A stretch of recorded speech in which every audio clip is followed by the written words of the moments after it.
दोस्तों उम्मीद आहे सभु ख़ुशि हूंदव, ख़ैरियत सां हूंदव। जीअं त अॼु मुख़्तियार अली शीदी जो एल्बम आहे 16 थर प्रोडक्शन जो वॉल्यूम 735 ऐं हे रमज़ान वारी ईद 2004 में रिलीज़ आहे। एल्बम बहितरीनु आहे। हिन जो टाइटल जेको आहे इहो तमामु भलो आहे, ईद जे ॾींहुं न रुस प्यारा। हीउ तमामु ॿुधो हूंदो, मशहूरु गीत आहे मुख़्तियार शीदी जो ऐं एल्बम तमामु बहितरीनु आहे।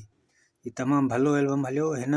हिन में जेको तव्हांखे ॿुधायां साल हले थो पियो नी, इन साल में मुख़्तियार शीदी जा 5 या 6 एल्बम सचल प्रोडक्शन में बि आहिनि। इन ई साल, इन ई दौरान मतिलबु ॿई पासा धमाका करे पियो, कॾहिं सखर में कॾहिं मीरपुर ख़ासि में, ॿई पासा हले पियो। हुते बि एल्बम ॾिए पियो, हुते बि एल्बम ॾिए पियो, पर माना हिन जी वॾी जिदोजहद हुई। इन दौर में तमामु घणो मशहूरु बि हुयो ऐं इन दौर में हिन जा परस्तार बि लखनि जी तादाद में हुया ऐं दोस्तनि जा कमेंट्स बि आहिनि, उहे कमेंट्स शामिलु कयूं। उनखां बाद कुझु अॻिते तव्हांखे ॿुधाईंदासीं। पहिरीं कमेंट्स भाउ लिखी आहे एहसान अमन सोलंकी, ज़बरदस्त दादा।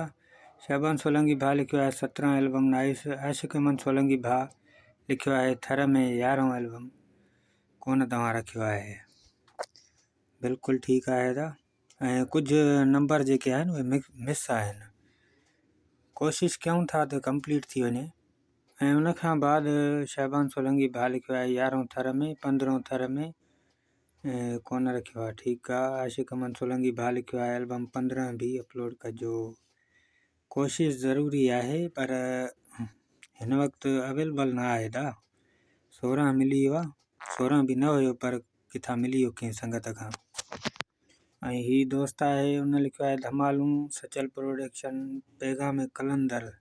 ठीकु आहे दा, इहो बि इनशाला कुझु ॾींहंनि में ॿुधाईंदासीं तव्हांखे, तव्हांजी वॾी महिरबानी। उनखां बाद वरी हुबदार अली उजण भाउ लिखियो आहे मुख़्तियार शीदी जा सहरा। वरी हेठां लिखियो अथई अमीरा बेगम जा सहरा। अमीरा बेगम ॾिसंदासीं था कुझु ॾींहंनि में, बाक़ी मुख़्तियार शीदी जा रखंदासीं, बिल्कुलु तव्हांजी फरमाइश पूरी कंदासीं। ऐं हुबदार अली जो वरी अलॻि सां हिकिड़ो कमेंट्स आहे त मुख़्तियार अली शीदी जा सहरा एल्बम सही आहे दा, सही आहे, रखंदासीं। तव्हांजी वॾी महिरबानी कमेंट्स कई तव्हां। ऐं हेॾो हुबदार अली लिखियो आहे त ग़ुलाम क़ादिर दायो।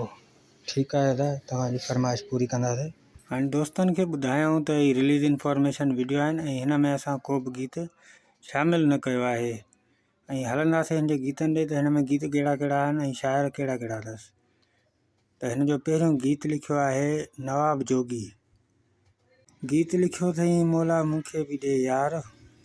उनखां पोइ आहे मीर अब्बासी जो कलाम आहे ख़ैर जी ॻाल्हि आहे। उनखां पोइ आहे इनायत गुल जो कलाम आहे हट बेवफ़ा मूंखां परे थी। उनखां पोइ आहे मीर मोहम्मद अब्बासी जो कलाम आहे दिलि बेवफ़ा खां पलिजे नथी। हीअ ज़बरदस्त गीत आहे, सुपर हिट गीत आहे। ऐं उनखां पोइ रुस्न ईद जे ॾींहुं मीर अब्बासी जो कलाम आहे, ज़बरदस्त गीत आहे। ऐं जब्बार महेसर जो कलाम आहे तोसां आहे प्यार। नादर दाए जो कलाम आहे भोजदार जो तोखे पंहिंजे हुस्न ते फ़ख़ुरु आहे सुहिणा। ज़बरदस्त गीत आहे बि। मीर अब्बासी जो गीत आहे नकी ईद कंदुमि तोखां सिवा। उनखां पोइ आहे जमील कलेरी जो कलाम आहे या मौला वॾी उमिरि ॾे मुंहिंजे यार खे। नदीम जो कलाम आख़िरी हा जो सुहिणो आई। ऐं एल्बम कंप्लीट थी चुको आहे। दोस्तों तव्हांखे कीअं लॻो कमेंट सेक्शन में पंहिंजी क़ीमती राय ज़रूरु ॾींदा। वधीक ॾिसण लाइ मुंहिंजो चैनल सिंधी झनकार सब्सक्राइब कंदा। सिंधी फोक म्यूज़िक चैनल ॿियो चैनल आहे, उहो बि सब्सक्राइब कंदा। उन ते बि साॻियो ई कमु आहे।